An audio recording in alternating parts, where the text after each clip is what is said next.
He killed his baby and he's in the house.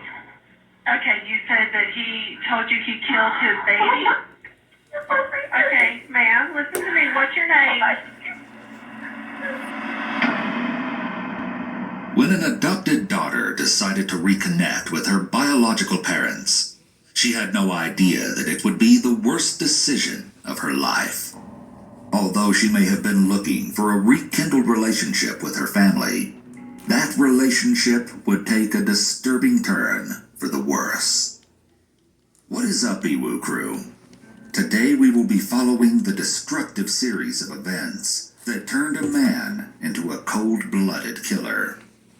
They say blood is thicker than water, but when it comes to this case, it will be proven that father doesn't always know best.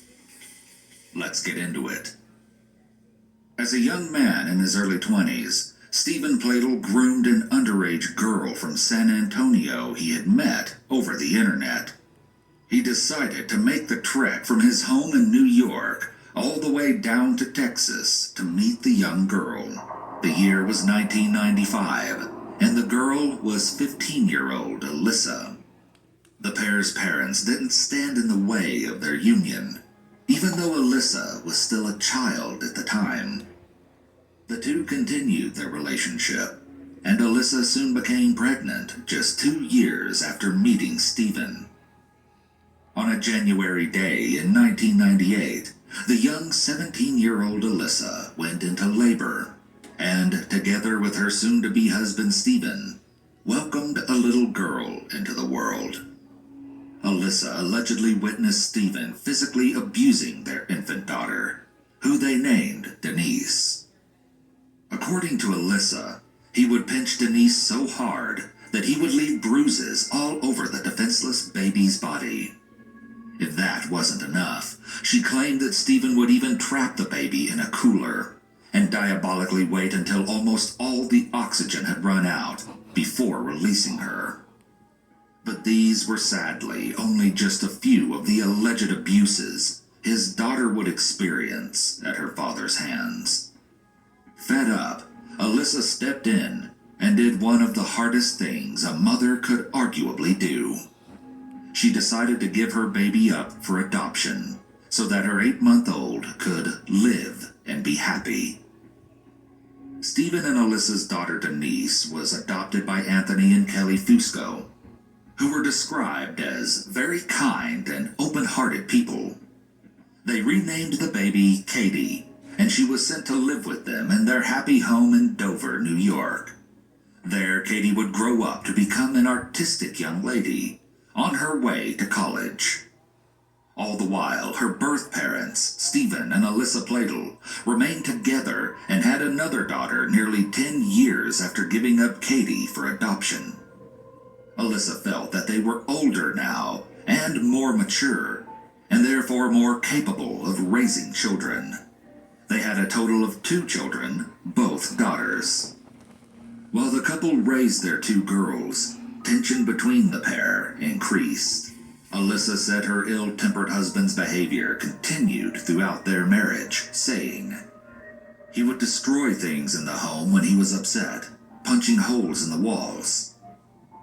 Making matters worse was the claim that Stephen could not hold a steady job for nearly 8 years, leaving the burden of providing for him and their 2 children on Alyssa's shoulders. Stephen's unpredictability caused great concern for his wife. Alyssa would later describe Stephen's true character by saying, "I was always on eggshells. Whatever his mood was, everybody knew, and that mood was often not happy. A lot of yelling, a lot of things smashed in the house, in front of our kids." Joy returned to Stephen and Alyssa when they received a notification on their social media accounts. It was from their firstborn, Katie, who was now 18 years old. She had turned to the internet to help her track down her biological parents, and was successful in locating them. After trading messages, Katie changed her plans of studying art in college. Instead, she moved down to Henrico, Virginia, to live with her newly found biological parents and younger sisters. Katie's adoptive parents were wary of the arrangement, but decided that she was old enough to make her own decisions. Familial bonds were formed, but Katie's arrival would only push Stephen and Alyssa's marriage further apart. Stephen's behavior changed whenever he was around his daughter, Katie. Alyssa even pointed out that Stephen attempted to make himself look younger by shaving his beard and changing up his wardrobe.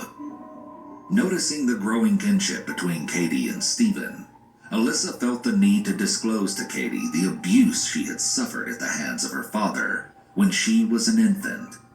But the news didn't faze Katie. Instead, the father and daughter grew even closer. Things between Stephen and Katie took an awkward turn when the 40-year-old started sleeping on the floor of Katie's bedroom. Growing concerned by the situation, Alyssa asked Stephen why he felt the need to sleep in her room. He became confrontational and stormed out of the house. Stephen's affection for his daughter had transcended normalcy. They had fallen in love. In November of 2016, still unaware of her husband's and daughter's intimate relationship, Alyssa moved out and filed for a divorce from Stephen. They split the custody of their two younger daughters, and Katie stayed in the home with Stephen. Now with nothing in their way, Stephen and Katie continued their incestuous relationship. It wouldn't be until the following May when Alyssa would finally realize the extent of the affection between her now ex-husband and their oldest daughter. It was a bombshell journal entry that detailed the unnatural relationship. The entry was written by Stephen and Alyssa's 11-year-old daughter. The young girl wrote, "Katie is pregnant.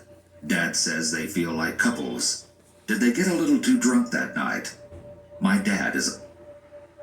Adding, "He's Satan. He's Satan. He'll go to hell, but he won't be the one getting tortured. He'll be the one torturing people."